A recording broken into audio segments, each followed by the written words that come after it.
Hello and welcome to Nithrania YouTube channel. You're watching another episode of the Game in a Nutshell series designed for explaining the board game rules. My name is Branislav Berec and in this video we're going to learn how to play Lacrimosa from Devir. Lacrimosa is part of the last piece that Wolfgang Amadeus Mozart has written. He has written it on his deathbed and actually he didn't even finish that piece. It was finished by another composer.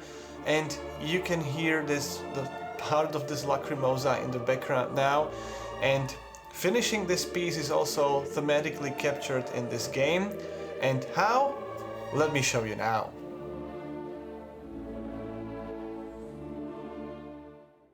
To set the game up, shuffle these royal court tiles and randomly place 3 of them on the matching spaces on the game board. These tiles are double-sided, so make sure you place them this side up. Then leave the rest of the tiles in this space. Do the same with these city tiles, shuffle them, randomly place 1 tile on each of the matching space, and again, make sure you place them this side up and leave the rest of the tiles in this space. Then place the Mozart journey marker in Salzburg. Then we will prepare the card decks. These are Opus cards and these are memory cards. First, separate these starting cards from the rest of the deck. The starting cards have the blazon here, the rest of the deck has the round number. And the same applies for the Opus deck, however here each player only has 1 starting card. Then divide the cards by the round number. And in a 2-player game, remove 2 memory cards and 2 Opus cards from each period. And in a 3-player game, remove 1 memory and 1 Opus card from each period. And after that, shuffle all the cards for each period separately, which means you will have 5 decks and each deck will contain the mix of Opus and memory cards. And for each deck, randomly choose one of the corresponding bonus tiles. Make sure these are face down. And after shuffling each deck, place the corresponding bonus tile on top of the deck. Then place the deck for the round 5 at the bottom and stack all other decks on top of it so that the deck with number 1 is at the very top, and this is the draw deck for your game. Then place the deck in this space on the game board, take the top bonus tile and place it in this space face up, and then draw the first 7 cards face up and place them in these spaces. Align any Opus cards with the bottom edge of the spaces and all the memory cards with the top edges. Now we need to prepare the lower edge of the game board. First, randomly choose 2 composers and place their portraits in these spaces on the game board, and you can return the other 2 back to the box. Then for each composer, take all the corresponding composer tiles and sort them by movement. That's this number with the name. Here's the movement number 2, number 3 and so on. And for each movement, sort the tiles from the cheapest on the top to the most expensive at the bottom of the stack. Make sure you only use the tiles for your player count. These tiles are, for example, only used in a 4-player game. And since I'm going to set up a 3-player game, these will not be in the game. Similarly, these type of tiles with 3 dots would only be used in a 3 and a 4-player game. Do this for all the tiles in all movements and for both composers. Place the tiles in the matching spaces on the game board in the corresponding movement and in the row which corresponds to the same composer. Then shuffle the 5 cards of Constance Mozart. Choose one of them at random and apply the Constance markers. The card displays all 5 movements of the Requiem. Those are 5 columns, and in each column there are instruments, symbols, and if you play a 2-player game, you would apply the counters to all these symbols. In a 3-player game, only consider the symbols in the middle row and the bottom row. And in a 4-player game, you only apply the counters on the symbols in the bottom row, in those corresponding movements. So here we have a 3-player game, and in the first movement there is no symbol in the middle row and the bottom row, which means there is no counter in this first movement. Then in the second movement, we have symbols in all rows, but for a 3-player game, we only apply a counter to this symbol and this one. So we will cover one of these symbols, one of them over here, and one of the symbols shown in the bottom row, so one symbol here. If we would have a 2-player game, in this second movement we would cover both of these trumpet symbols. Then again, in the third movement, in a 3-player game, only one trumpet symbol will be covered. In the fourth movement, again, only one trumpet symbol. And in the fifth movement, this symbol will be covered. Then you can return the constants card back to the box. Then give each player their personal board and the summary tile, which is inserted in this space. Then the corresponding shield token, which covers this 100 plus points. Place these 3 story markers in the space number 2 in each track, and this funds marker in the space with these 2 ducats. Place your 7 Requiem markers in these spaces on your player board, and it doesn't matter which side up, and 1 neutral marker in this space, again it doesn't matter which side up. Take your 9 starting memory cards identified by this blazon and place your starting Opus cards face up in front of you next to your player board. Randomly choose the starting player who will take this first player token, and this player would receive 10 coins, 10 ducats. Then the second player in the player order would receive 11 coins. The third player would receive again only 10 coins, but 1 victory point, and the fourth player in the player order would again receive 11 coins and 1 victory point. Then shuffle your starting memory cards, place the deck face down next to your player board, and draw 4 cards from your deck. These cards are your starting hand, and always keep your cards in your hand hidden from other players. In Lacrimosa, players represent the most generous patrons of Wolfgang Amadeus Mozart, and now they have been contacted by his widow, by Constance, after the composer's death, because she's trying to employ the best composers who would be able to finish the Requiem, which was not, unfortunately, completed by the late composer. Now players as patrons are going to sponsor that work, and they also sponsor the writings of Mozart's life and work, not just financially, but also with their own stories they have experienced with the late composer. The game is played over 5 rounds, and in each round there is a main phase in which each player would perform 4 turns, and then there is a maintenance phase, which is just an administration phase. At the start of each round, players will draw cards from their draw deck until they have 4 cards in hand, and then, starting with the first player and continuing clockwise, each player performs 1 turn, and this is repeated until 4 players have played 4 turns. Now on your turn, you will play 1 card in this upper section of your player board, and another card in this bottom section.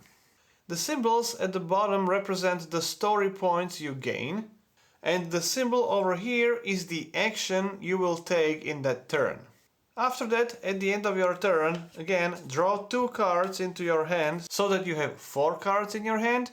At the end of your third turn, you will only be able to draw 1 card, so you only have 3 cards for your last turn. And at the end of the round, you will have 1 card left in your hand for your next round. Then, during the maintenance phase, these story points will drop down to 0. Then you will get income from this finance track, and then you will take all the memory cards from your slots, shuffle them and create the new draw deck. That means that players will always have only 9 memory cards for the entire game, but you will be able to upgrade these cards with the cards from the game board. However, anytime you upgrade the card, one of your cards will be removed from the game. The game ends at the end of round 5, and over the course of the game you will be placing these Requiem tokens on this Requiem part of the game board, which represents your sponsorship of one of those composers who then completed this piece of work on the Requiem. And so for each such token you will score some victory points at the end of the game. Then you will also collect these royal court tiles and you will score victory points based on the condition on each tile.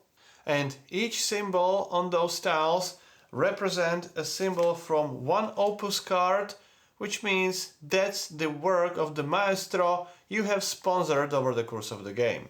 In addition to these endgame victory points, you will also score victory points during each round, and then the player with the most points at the end of the game is the winner.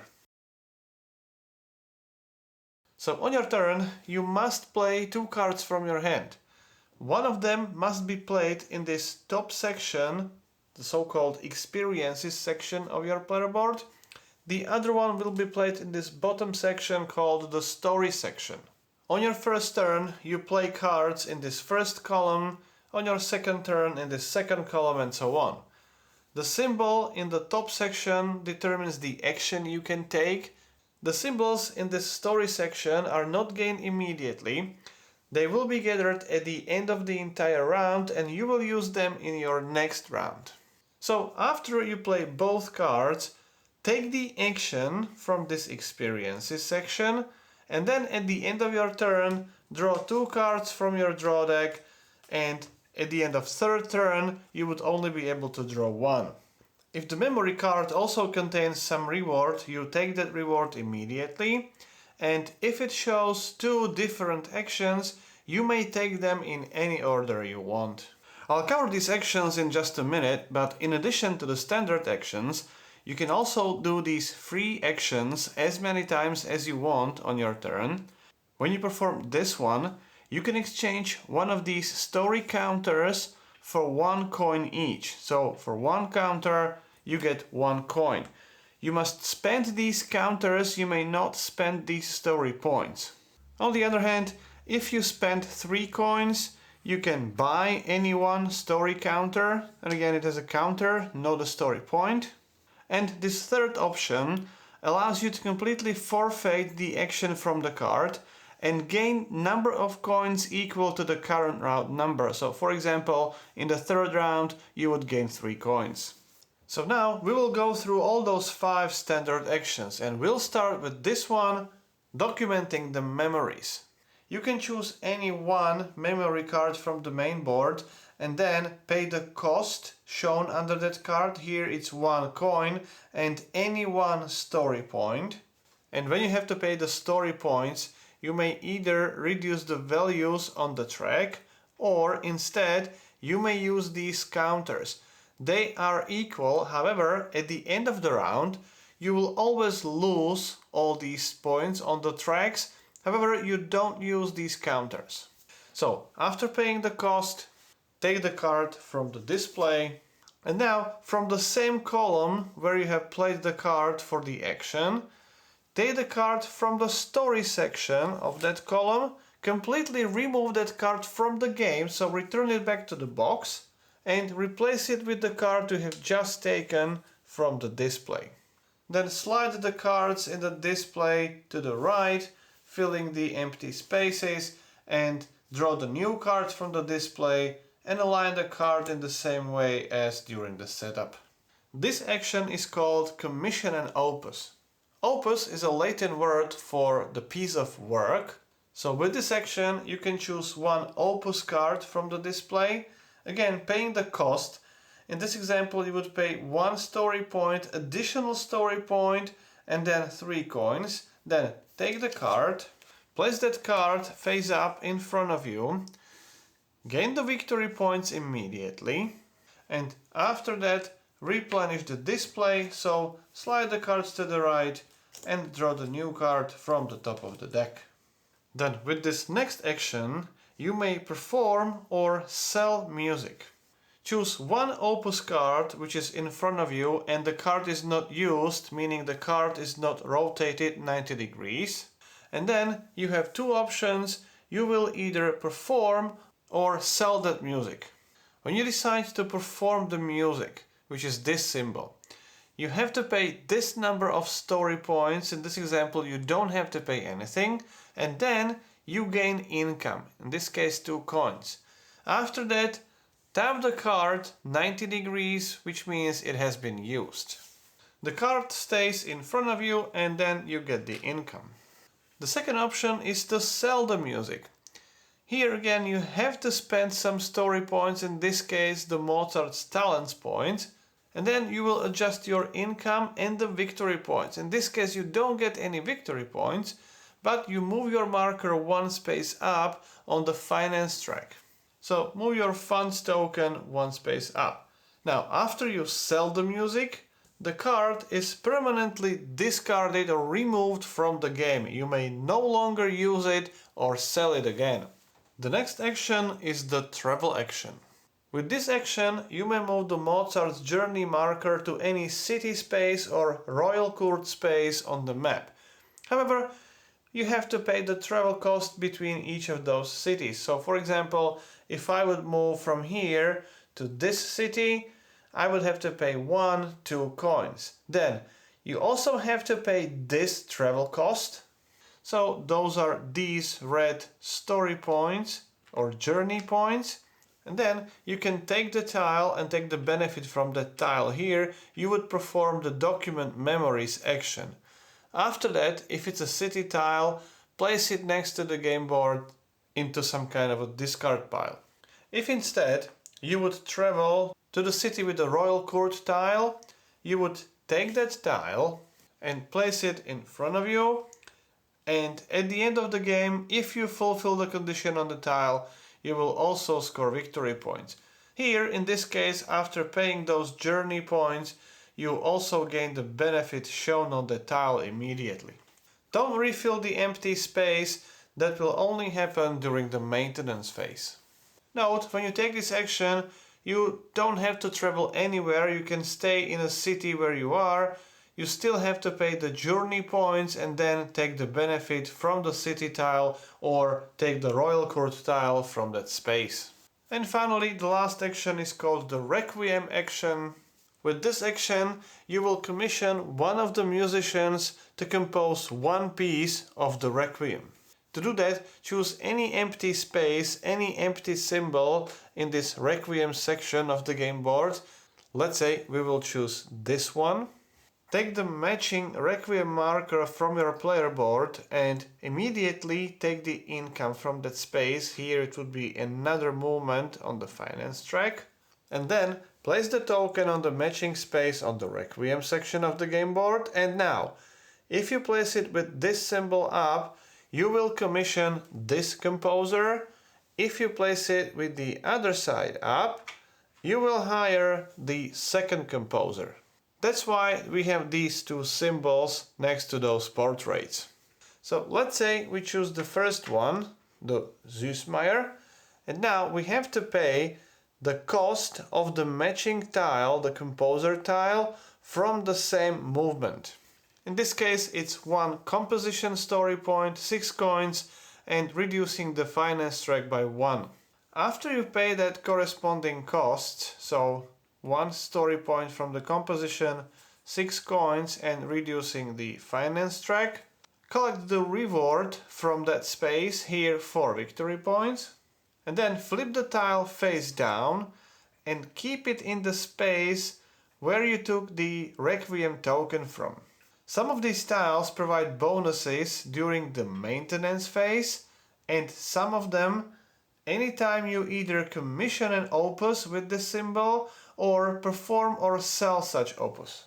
So for example, if I would play this action, compose an opus, and I would take this card which matches the type of the opus on the tile, I would immediately gain 1 victory point. Similarly, if I would decide to perform or sell that particular opus, again, since it matches the tile, let's say I would decide to perform it. For performing, I would again gain 1 victory point as a bonus. One last note, when you use this Requiem token from your player board, it has to be placed on the trumpet space or horns space. Let's say we put it into this 4th movement. You may take this neutral token as a bonus, and you may place that token on any other empty space in the same movement. For your own token, you obviously take the composer tile. For the neutral one, you don't. However, those symbols count towards the majority in that particular moment. I'm going to talk about that in just a minute. Once all players performed all 4 turns in the round, the main phase is over and we'll proceed to the maintenance phase. It's a simple administration phase and you have the details on this summary tile. The first thing you do, you take these story points and bring them to 0 value. However, the story counters remain on your player board. After that, you gain the story points based on the symbols in your story section of your player board. So here we have 2 black, which are talent story points, 2 journey points and 1 composition story point. If you would have a card which shows the victory points there, you would score those victory points. In addition, if any of these composer tiles, like this one, shows a story points reward, you would gain those story points now. Then gain income from this finance track. In this example, you would gain 3 coins and again 1 story point of your choice. And if the marker would be in a higher position, you would also gain victory points. If you would be in a top position and the marker should move up, you gain victory points instead. Then gain the bonuses from this bonus tile. Each time you fulfill the condition here, you would gain that reward. For example, in this case, for 2 travel symbols, that would be 4 coins. And now, if you have any rotated Opus cards, return them back to the upright position and take all your 8 cards from these slots, shuffle them and create the new draw deck. However, make sure that the last card which remains in your hand is not shuffled into this deck. This is your 1 card which is already prepared for the next round, and then at the start of the next round you will draw 3 additional cards so that you start the round with 4 cards. Then remove the bonus tile from the main board for the current round. Then these 4 cards which are farthest to the right, and all the cards from the top of the deck until you reach the bonus tile for the next round. Now, take that bonus tile and place it on the designated space. Move the cards in the display to the right and fill in the empty spaces with 4 new cards from the deck. Then flip all the city tiles which are still on the map and also all the royal court tiles to their other side. This gilded side of the tiles has a more powerful effect. And if some of those tiles have already been flipped to this side, then you don't have to do anything. Just make sure that all these tiles are now with this gilded side up, and only then refill the empty spaces with the new tiles from the stacks. But these will be placed with this non-gilded side up. Finally, pass the first player marker to the next player clockwise and proceed to the next round. The game ends at the end of round 5. Now score the victory points from your royal court tiles and note that for each Opus symbol or the Requiem token symbol, you have to have 1 separate token or card. So for example here we can only fulfill this royal court tile or this one because we only have 1 religious music card, which means we cannot fulfill both of these conditions. In order to fulfill both of these tiles, we would have to have another Opus with the religious music. Obviously you can only count the Opus cards which you still have in front of you. All the Opus cards you have sold are not counted. Then score the Requiem tokens. Each movement has 2 scoring values and each of your tokens will score 1 of those values. Note that this is the movement 1, this is movement 2, these tokens are in movement 3, 4 and 5. First, for each movement you have to determine which composer contributed the most to that movement. You do that by counting the 8th notes and the 16th notes. Here these 8 notes belong to this composer, the 16th note belongs to the second composer. So For this third movement, the Süssmayr composer contributed with 3 tokens and Stadler with only 1 token, which means Süssmayr has the majority. So each token with the note of that composer will score the higher value. So yellow player, blue player, they will both score 3 victory points. Then the brown player would score 1 victory point. These neutral tokens contribute to the majority, but they don't provide any victory points to any player. In this fourth movement, for example, both the brown and yellow player will score 6 victory points. If there is a tie, for example in the second movement, we have 4 tokens of the first composer and 4 tokens of the second composer. In that case, all tokens will score the lower value. Then for every 2 remaining story points on your player board, and also for the counters, you score 1 victory point. So this will be 1 second victory point, 1 and second story, that's third victory point, and the 4th victory point. And then you also score 1 victory point for every 3 coins you still have in your reserve. Then the player with the most points is the winner. So that's how you play Lacrimosa. If you have any questions or comments, I'll do my best to answer as many as I can. If you like the series, please subscribe. You can even support the channel on the Patreon page or clicking the thank you button under the video to give us some symbolic support. You've been watching Game in a Nutshell. My name is Branislav Berec and hope to see you next time.